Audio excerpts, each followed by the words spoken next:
Farhan Lalji is in his automobile joining us on Friday. What do you got going on with the kids today? Well, they're just training. They had track workout earlier. Now they're in the gym right now with a friend of mine. So my 13-year-old daughter's just slowly starting to get into this training world. So it has its moments, but fun nonetheless to play dad and kind of watch them go through it. Do you ever give them the old dad training tricks, like different things that we would have done back in our day that's like obsolete? Like you really got to hit that pec deck. Yeah, yeah, the back deck. No, like they're so far ahead of me. Like my son at 16 is like a mile ahead of where I ever was at any point in time. So I can give him the odd bit of football advice, training advice. I just got to drive. Yeah, and the diets that these kids run nowadays. And Yeah. I'm like my son's starting to be like, no, it's a little late. I shouldn't have that. And I'm like, what? Man, you would never survive in the early 90s, bud. It was like No, I know. And my wife is a dessert. My wife is a dessert fiend. So when the kids actually don't want it, she gets really upset. Like she actually gets mad at them if they don't want, if they don't want treats. So any kind of rioting, any kind of groups gathering now that the Canucks are officially out of the playoffs there? Oh, cheap shot, Barney. No, fortunately, no one in Vancouver is going to see this until I post it. No rioting, but certainly a level of angst and frustration because this team's won these last two games on the road against two pretty impressive teams, and you beat Dallas, who's a Stanley Cup contender, with a record-setting final minute, and then you are full value for a 4-1 win in Colorado, and they've swept the Avalanche this season. So there's certainly a lot of hand-wringing and a lot of finger-pointing. What went wrong? Who's to blame? All of that stuff right now. Patrick Allvin, the general manager, had an article today with Ian McIntyre, and you talked about some issues surrounding Rick Tocchet, Elias Pettersson, what their expectations are for him in terms of training. Like there's just a lot of it out there because when you win games like this, and there is that there's no award, right, for winning meaningless games, and the Canucks are certainly doing that right now. But it does lead people to believe that hey, maybe this team didn't need to be this far away. Maybe they were closer than we think, but I'm not sure that's the case. If there was different silos or different boxes to check off, would it be like character issue, drama in the locker room issue, injuries? Like which one or ones would you check off? Yeah, I think all of those are a legitimate part of it, right? When you look at the injuries that this team didn't have a year ago, right? It was incredible. Like all of their top players played 82 games until Thatcher Demko got injured at the end of the year. Now this year, all of their top players missed significant time at various points, including Thatcher Demko. So injuries are a part of it, but at the same time, Elias Pettersson, when healthy, just hasn't been Elias Pettersson, right? Like they needed more from him. So when you're looking at specific players, he certainly gets looked at. Some people will criticize the system that's led to a real lack of offense. Certainly the locker room drama. This team looks so disengaged and disinterested until after the JT Miller trade. Now there's people in that room that really like JT Miller, but clearly the locker room dynamic wasn't working, right? Like this team, it wasn't there. It was a mess, and that affected everybody. So it took a lot of that to get cleared up before this team started playing better. So now you've got, like, the team looked disinterested. What's the team going to look next year? You already got Brock Boeser talking to the media about how he doesn't see himself back next year. So what does this team look like? Brock Boeser in all likelihood isn't going to be back, and it's unfortunate.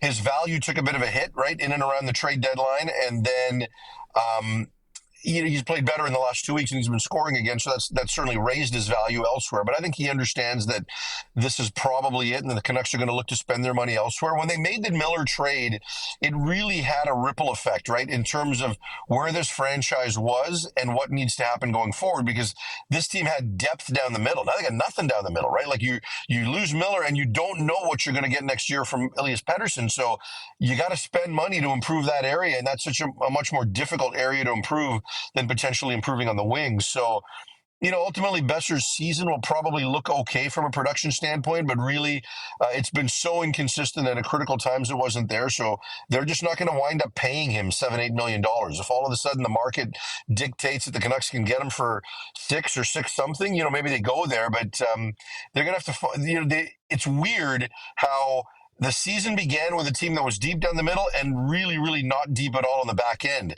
Now, as the season's progressed, they've gotten better on the back end, and they're nowhere down the middle. Nobody could have predicted this at this point. Now, Farhan, we talk about the locker room issues. Losing a guy like Brock Besser, who's the longest tenured tenured player for the Canucks. How does that affect the locker room? Well, look, it'll have some effect. He's very well liked by everybody in the room. And when you have a divided room and you have a guy that's well liked by everybody, that's a valuable commodity. But you don't pay $7 million for, locker room kumbaya, or $8 million or whatever Besser's going to wind up getting. So that's tough. But look, this core has done nothing, right? Like, we talked about what the core was with Hughes and Miller and Pedersen and Besser and at one point Horvat and certainly Demko. Well, that core never amounted to anything, right? Other than getting to a Game 7 against the Oilers a year ago. So you got to make some changes, right? And they've done that with Miller. They probably are going to, they're going to do that with Besser again this offseason in all likelihood. When you look at Demko and Pedersen, their futures aren't necessarily safe. Demko's now injury prone going into the final year of his deal, and the club's got to make a decision on Pedersen before July 1st when his no trade clause kicks in. So really the core now is Quinn Hughes. That's it.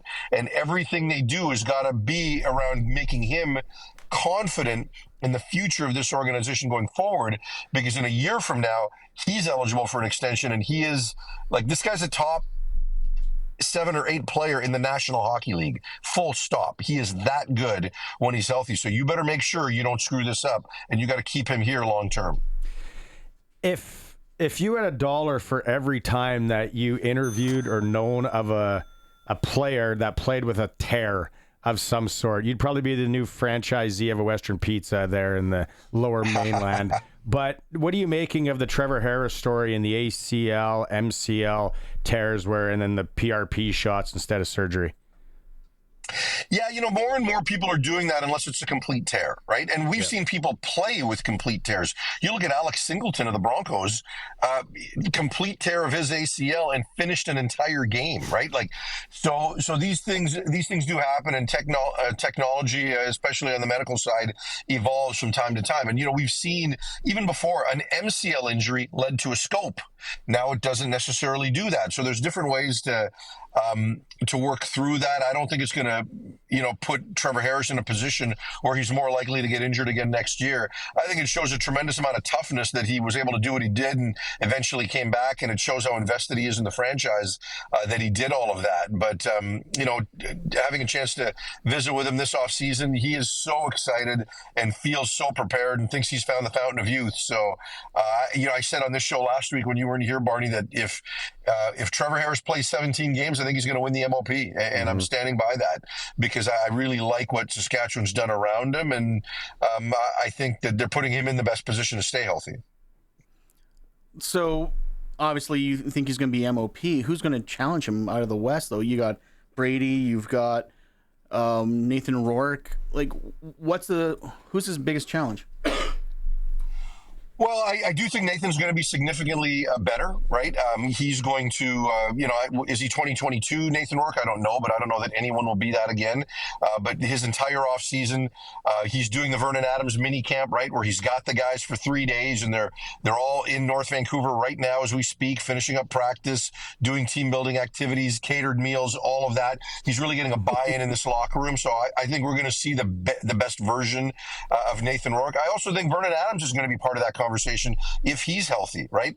I'm curious to see just how dynamic the people around him are going to be, but I think Vernon Adams is going to bring the best out of that locker room and best out of that offense, and be a real cultural improvement for what's gone on in Calgary. And honestly, I think the biggest challenge for that MOP is going to be Davis Alexander in Montreal. I think this guy is outstanding. I think the Als made the right decision by picking Alexander to be their quarterback of the future. He's going to open up that offense entirely, and they've got big time weapons around him in Montreal. So in my opinion, Montreal is going to win the East, and Davis Alexander is going to be right there nipping at Trevor Harris's heels for the MOP.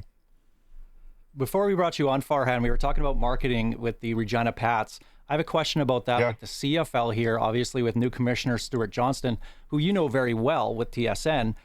What does he need to do to market the CFL better to just get more people in the stands and get more eyes on the game? That's a tough question. And I say that because, like, I'm 57. So I don't know what good marketing to young people looks like, right? Like, it's so different, right? Like, I get all these people on Twitter, that are big CFL fans, and you can tell they're old, and they just, marketing. And that's true. But we wouldn't know what good marketing is because we might not see it. Yeah. Right. And I say that because it's not billboards and program ads or newspaper ads anymore. Right. So much of it is done, in the digital space and on social media. And there's different ways that they collect data to make sure the right eyeballs are on the product. And I think Stu understands where that is and where the failings of the league have been in that area. Right. And they took some steps with Genius 3 years ago, but where's it gone since then? And what's going to happen on the television side, right? In terms of what does the next TV contract look like? Is there a streaming component to it? Is there another broadcast partner? Does it look differently in terms of what they want to integrate within the broadcast? So I think there's a lot of that. TV ratings were encouraging this year. Certainly what we're seeing on the Grey Cup, both financially and in terms of audience, has been really positive. And, what can they do to build on that? So I guess, yeah, you are right, but I can't sit here and tell you this is the exact marketing strategy that needs to happen because I just don't know, because they're not marketing to me. They're marketing to people that are 15 and 20 years younger than me now. Farhan Lalji, even though I look young, even though I look young, and I look like that guy, I know I'm surprising you by telling you how old I am. And your slang, right? That slaps, that's right, as the kids say. Kids say. Okay, last one here. It's Farhan Lalji, TSN, the cooperator. Speaking of the money, and it came out this week, right? It was the Grey Cup, the financial spinoff, and the great numbers there. And then the Winnipeg Blue Bombers, absolute flex with their making of 7 schmil. That's really good for the league, though, right? Because there's the people that sit and crap on the league and all this. And yeah, I'm sure Edmonton and Calgary now are like doing the Homer Simpson back into the shrubbery when their financials come out. The Riders are coming out in a bit. But it's just great for the league, right? When you're seeing all this money being made. Yeah, I think it's fantastic because it shows prospective owners that you can make money in this league, that it doesn't have to be, a charitable expense, right? So when you look at what the Bombers do, and they take a lot of that money and they put some of that back into stadium financing, right? And things like that. And the Riders are in similar situations because of, what was done to make such an outstanding cutting edge stadium in Regina. But now, you look at a team like Calgary, and Calgary all of a sudden is going to have that bowl game that they're going to have, in July, and bring the Bombers in and bring in a big time concert because they've got a venue that can do more, right? And you've got Edmonton, I know is looking in the same direction because they've got a venue where you could potentially do more. So the fact that you can make that, and generally what was happening before, the Lions did financially quite well in the Grey Cup. And that was always the payoff, right? That's why David Braley always got a Grey Cup every 3 or 4 years, right? Because, that was where you were going to make money to cover up your losses. Well, now it doesn't have to happen like that, right? So from Winnipeg's standpoint, I think that just encourages everybody else to go where they need to go and spend what they need to because this is a league that can be profitable. And if that thing doesn't work in Calgary, it doesn't matter. They'll get some sort of handouts from Vancouver anyway. And then it'll all be good. All right. Thanks so much on this Friday. You get in the gym there, 50 sets of 50, right? Never a day off. Okay. Farhan, go train with the kids, and then Maz is going to catch up with you next week. Yeah. So Barney, I'm waiting for you to fax me your old school pro weight room program, and I'll get on it immediately. It was a lot of dips, and then that thing that you squeeze for strong wrists. I assume there have been 12 ounce curls. Yeah, 12 ounce curls. Exactly. All right, see you, Farhan. Have a good one. All right, see you, boys. Have a good weekend.